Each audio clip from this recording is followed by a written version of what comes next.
tennis has been around for over 140 years, and in that time, a lot has changed since its humble beginnings, being played in homes by the upper classes and to now being played by millions of players in hundreds of countries all over the world. Table tennis was invented in 1880s in Victorian England. It was an adaptation to the popular game lawn tennis as a way of continuing to play inside during the winter when it was too cold to play outside. Since then, the equipment used has evolved a lot of the last 140 years since it was first created and look a lot different from the bats and tables we're used to seeing today. The technology and materials available at the time weren't nearly as advanced as those available now. One of the many things that any aspiring table tennis player must learn to become a good player is the different types of table tennis equipment used. There are four basic pieces of equipment that include the ball, racket or paddle, table, and net. The first equipment used in table tennis is the ball. The ball that is used in the game weighs 2.7 grams. It is a small celluloid ball that is white or orange in color depending on the preference of the player. The second equipment used is the net. The net is bought together with the table or rackets or it can be bought by itself.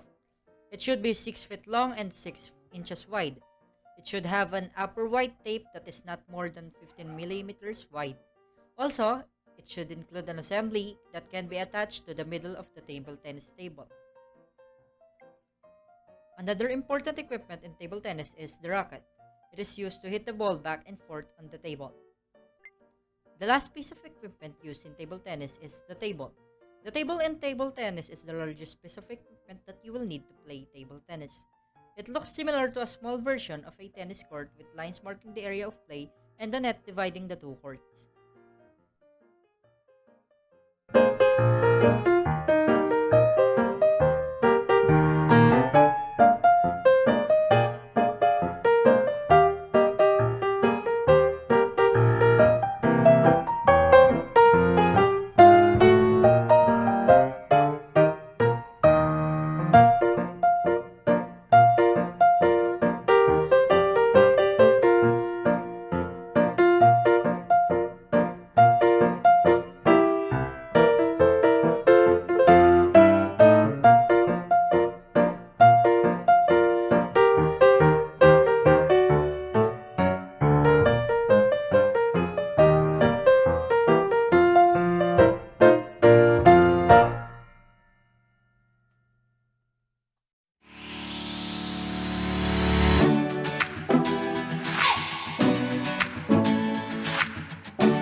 Being able to play a reasonable table tennis stroke relies on good ball control. If you're a beginner, I'd recommend that you use the following exercises to improve your ball control. First step is bounce the ball on the forehand side of your racket with a bounce height of 30 centimeters.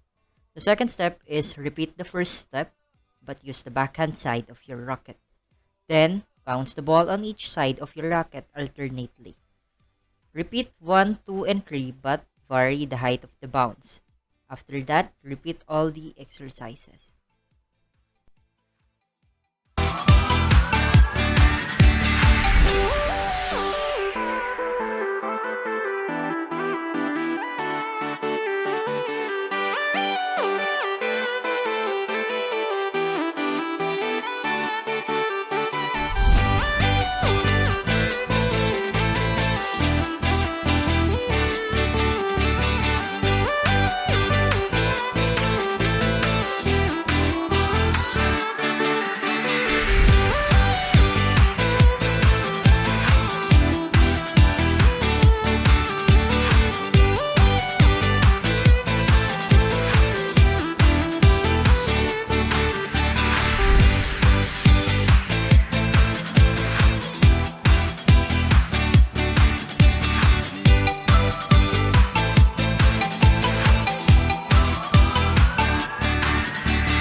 With so many different table tennis strokes to learn, you'll probably wonder where to start.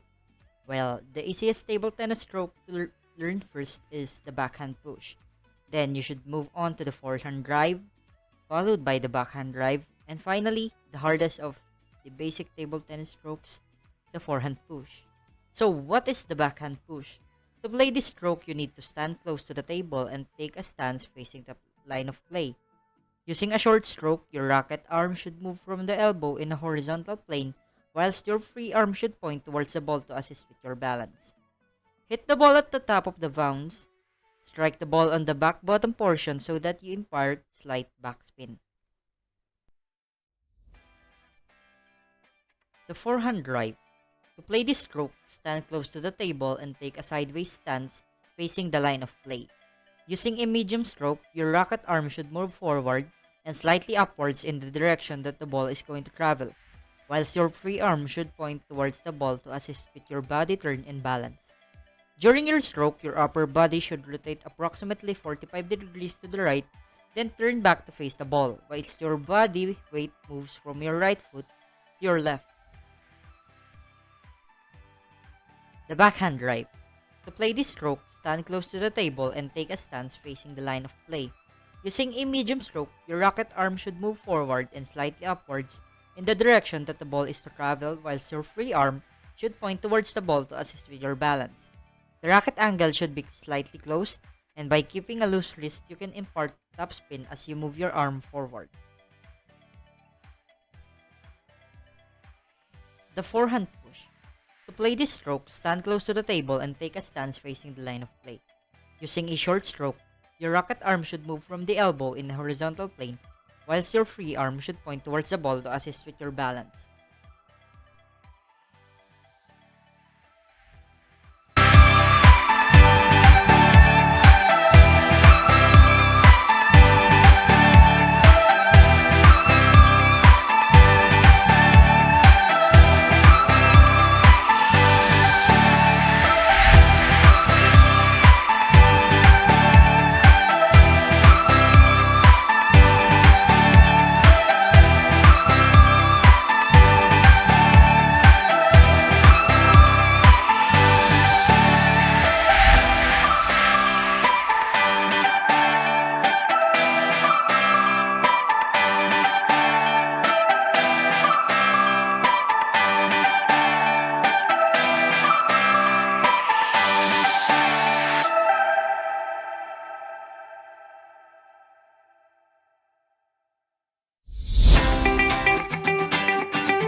The game is played by 2 players or 4 players who hit a 40mm diameter ball made out of celluloid or plastic.